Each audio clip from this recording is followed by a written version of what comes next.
Okay, ang ating magiging pastor, ano po sa mahabang parang. Si Pastor Chu, mas gusto niyang tawagin siyang Coach Chu. Tennis ito.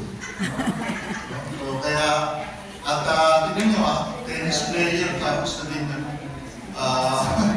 pastor. Pero ano po, siya po ay mag-a-assume na gawain doon. Pagkamat, kinilala niya sa kanyang interview na hindi niya talaga kaya. Talagang hinag niya, specifically sinabi niya sa ating lahat na difficult ito. Pero, alam niyo po, he took the challenge. Kaya mga iba dyan na ayaw magpasto na tinatawag na.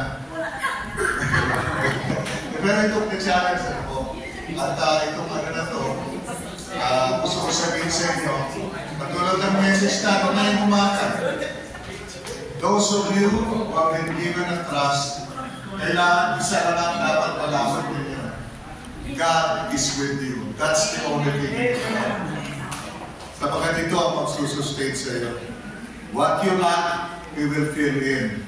If you're not qualified, He will qualify. He calls people who are unqualified to qualify them for the impossible task of the kingdom. That's difficult, ano po?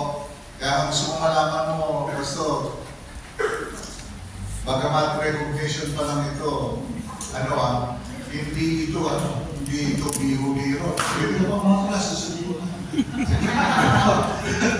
Hindi biro-biro lang tata. Talagang you assume that responsibility. Alam niyo ang maganda sa kanya, yung family niya, talagang solid. Talaga, tuloy mo yan. Inumpos ko sa ganito. Kaya yung family niya, solid talaga. Kaya dapat ang family din natin ganun. Kaya alam ko, magtatagumpay ng ating kapatid.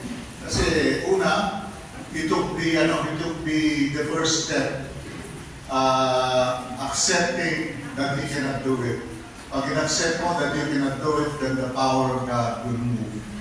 And He will make you and He will provide you with all the things that you need. I-empower ka for His kingdom. Ayun yan no? Sa ngayon, atin siyang hihirang. Pareho po yung sinasabi namin sa ating pastor sa mga hihirang saka Pero mamaya, na lang ito.